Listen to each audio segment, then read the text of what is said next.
In the north, you're never very far away from water, but this must be one of the most idyllic spots to try my hand at messing around in boats. Ullswater in mid-August, and despite everything you hear about the Lake District being overcrowded, there's still space for everyone on the water. Well, there's a first time for everyone, and for my sailing debut, I've got a proper old-fashioned boat, a Loon Pilot, based on a 70-year-old design straight out of Swallows and Amazons. You will let the sails out. Right, OK. Now, the first thing we do when we leave a shore jetty is to try to make progress in towards the wind. So we know which side the wind is coming out, the wind is covered. Right. So what I do is I turn the boat by pushing this steering stick away from me, coming as a tiller. Hang on a bit. See, this remains very, very light on the tiller. You see, this is the key. Yes. Right?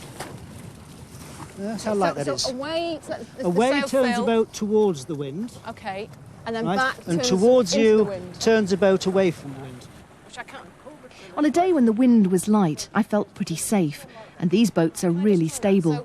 Tony Longworth reckons that within a week I could be out there by myself. We take people from the ages of 8. The oldest student had on a 5-day course celebrated his 82nd birthday on sailing course, so age or disability is not a problem at all. Now, I know you've been sailing from the age of 9. What for you is the attraction? I must admit, probably the area in which the sail matters to me a great deal. As much as I enjoy sailing, to be surrounded with all this beauty is something that has held me for, say, from this business the last 26 years. And I couldn't imagine any more perfect site to take in just the pleasures of sailing as well as the beauty of this God-created environment. But there are more modern ways of getting onto the water. Actually, windsurfing has taken a bit of a dip in popularity in the past few years, but it's still a lot of fun. Is this your first lesson that you've had today?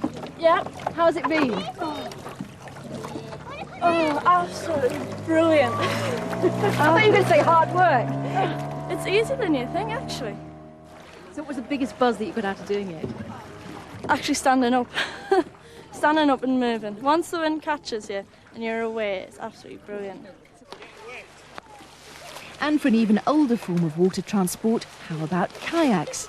It's always worth getting proper instruction. Lots of canoe clubs run beginners' sessions in local swimming pools so that you can practice tipping over in safety.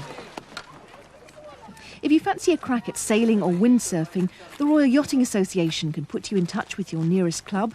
A weekend course will cost around £50, that's with tuition. And for canoeing, contact the British Canoe Union. An introductory session at one of their clubs could cost as little as £1 or £2. But if you want to enjoy the water without getting wet, then look no further than the Ullswater steamer. Regular trips all around the lake, there's a bar on board, and you don't need to lift a finger. In an area that's called the Lake District, it seems ironic that many of us come here and head straight off for the hills. But with lakes as lovely as these on your doorstep, it's worth doing more than just dipping a toe in the water.